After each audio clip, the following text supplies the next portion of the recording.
Hello guys, Guru here. If you're new to the channel or enjoy the content, feel free to subscribe and stay tuned for more top-notch podcast reviews of your favorite series. Peace.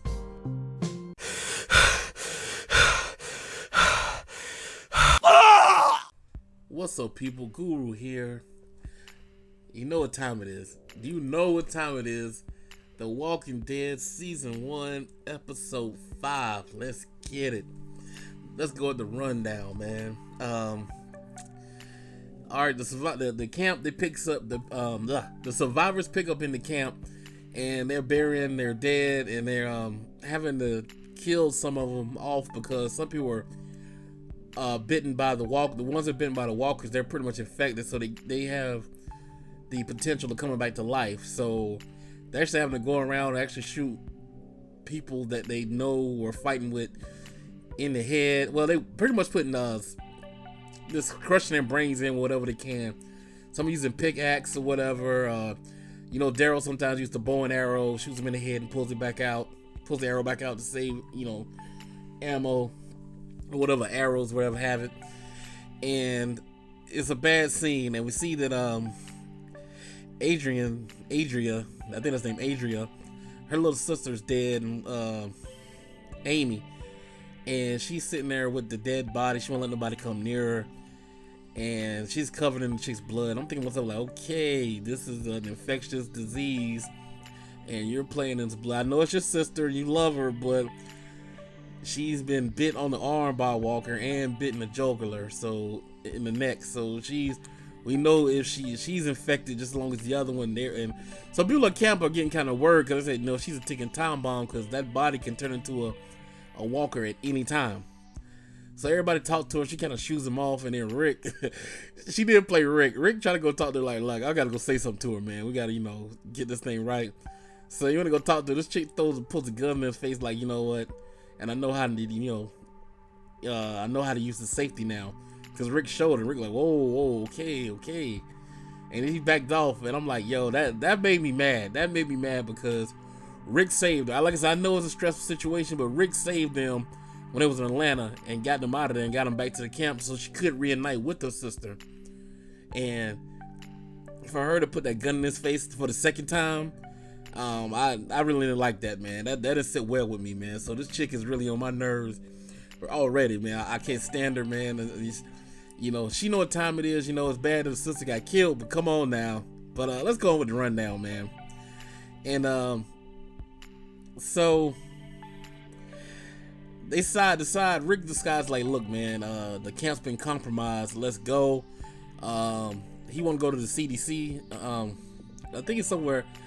I think it's in Atlanta as well, but they don't have to go. I don't know. Somewhere around they can make it. So, but a couple it's like okay, can we stay here? Because now the walkers know they're there, even though they're not sentient beings, so they can't think for themselves. But the camp is compromised because all of the noise.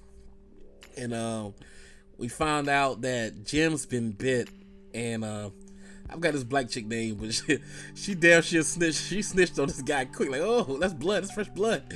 He's like, nah. He tried to play it off, but she knew it. She told everybody on him and found out he had a real bad walker bite on his torso. So they pretty much had to separate him from everybody else because they're separating the bodies. Like the actual walkers that they kill, they're burning their bodies, and the people of the camp that their people, they're burying them. So we found out, like Jim said in the end of the last episode, was like the reason he built those graves, and he had that vision, it actually came to pass. So it's kind of lucky that he did dig those graves, because a lot of the people they got to put them in there. So, but it's sad, man, because Glenn was real hurt, because they were going to burn some of the bodies to keep from, like, okay, well, why are we digging all these graves, wasting manpower, energy, when we can just burn the bodies along with the walkers, because we can't afford them to become walkers themselves. So that, like I said, they're all shooting them in the head. But Glenn was like, no, we're not burning our own. We're burying them, giving them letting them go with dignity, which is cool. It's this. What I like about this show is it's showing in a uncivilized situation, some people are still trying to hold on to humanity. And even though, like I said, the collapse of civilization is all around them, and it's like saying there's no rules. It brought it up in a couple of episodes, like there really is no rules, like who's the leader, and if you're the leader, you're gonna have to have rules and structure and stuff. So who's gonna be able to, this guy's gonna create this new society, you know what I'm saying? And who's to say he's fit to create it, or who's fit to be the leader, who's fit to make the rules, you know what I'm saying? Because now everything is crushed. All of your belief system is gone pretty much, man. I mean, you can hold on to it, but the world that we came from isn't there anymore. You know what I'm saying? It's a whole new world right now. So do we practice our religion? Do we practice our ideals? What is it? You know, what do we hold value to? Do we hold value to birthdays, holidays? What is it, you know? So what do we think about Independence Day? Are we gonna grill and cook out, or you know? So it's a lot to think about in this type of situation, man. So, and that's what I like about the show. It brings forth a lot of that that thinking. Like, it makes you think about what can you do now when everything you believe in collapse. You know. Oh, I'm getting sidetracked, man. Let me go back. Let me get off my soapbox. Get back into the episode. And so they take off. They split into groups, and the Latino family, they decide not to go with them. They said, well, they want to go to some other place. I've got where they want to go, and they were saying that they won't take their chances going there. But the most of the group was going to the CDC with Rick. So Rick pretty much is the leader. Him and Shane are kind of like in a power struggle a little bit, because Shane is kind of second guessing them, and then some people want to stay in that camp.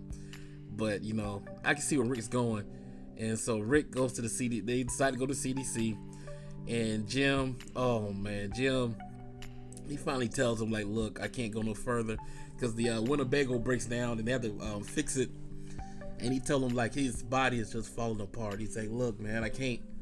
The infection is deep. He's has a real bad temperature. He has body pains, and he tells him he can't go no further, and he doesn't want to go any further. And so they leave him behind, and they put him in the shade. And he tells everybody, like, look, you know, they didn't want to leave him. And that was a very sad scene, man, because he decided his own fate. Like, he said, I want to be with my daughter and my wife, because he still has remorse in his heart for not being able to save them.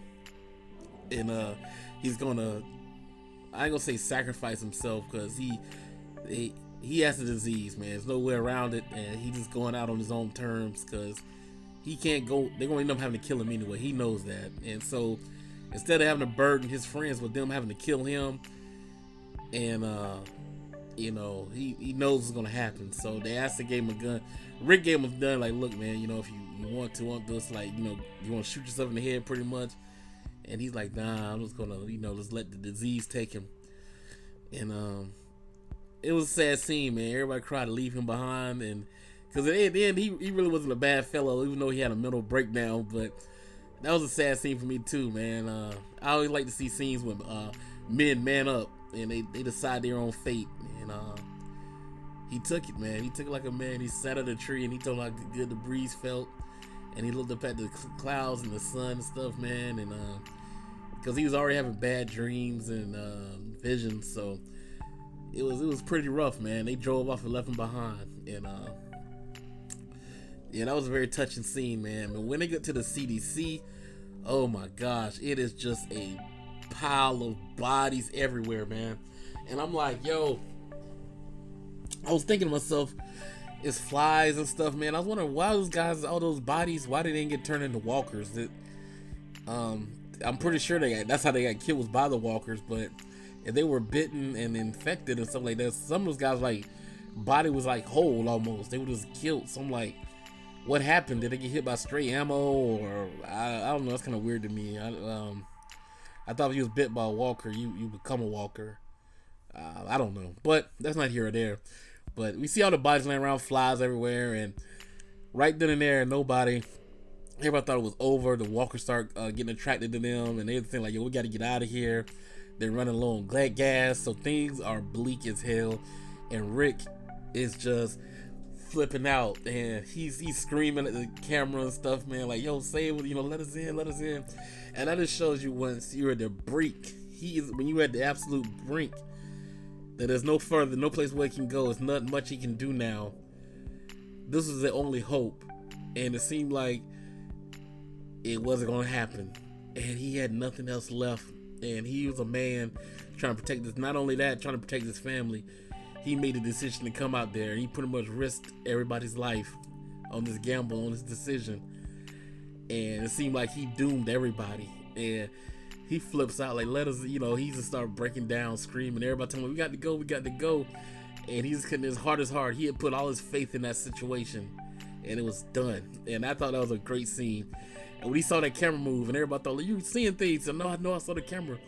And that weird ass doctor was in there. And he let him open. They opened up when he opened that door for them, and the light was shining. It was like opened up the gates to heaven. Like, you saved us, you know what I'm saying? So they went on through, and then Rick seemed like his gamble was justified, man. His hope came like that. Faith. He had faith in this thing, man, and it came to pass. It seemed like he saved everybody when he went in there. The way that scene done, it just ended perfectly, man. I mean, you just had to see the next episode. So I was like, damn, it's episode 5, man. We only got one more left for the season. So I'm like, oh, what the hell's gonna happen? Because that doctor's kind of creepy, man. When I saw him talking in the camera, like, I was like, who is he sending this message out to? And I was thinking to myself, like, was that like, I ain't gonna say foreshadowing, but like, when that's like something in the past or present, we see that he's there by himself in that whole big ass facility.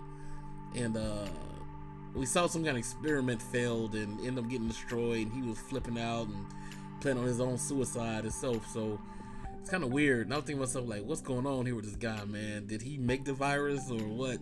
Something's kind of weird. So when they showed this scene, I thought, like, man, something's going on here. Like, is that going on right now presently, or is that something that happened in the past to show that's what spreaded the actual disease?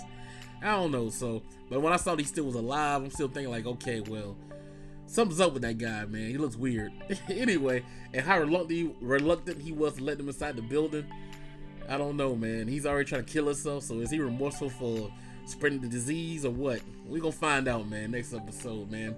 But another great episode, man. Back to back, man. Walking Dead season 1 is killing it. If I had to rate this, I give this episode an 8 out of 10. Tell me how y'all felt about it in the comments section. Don't forget to share, rate, and all that good stuff. This is the Guru. Holla at y'all later. Peace.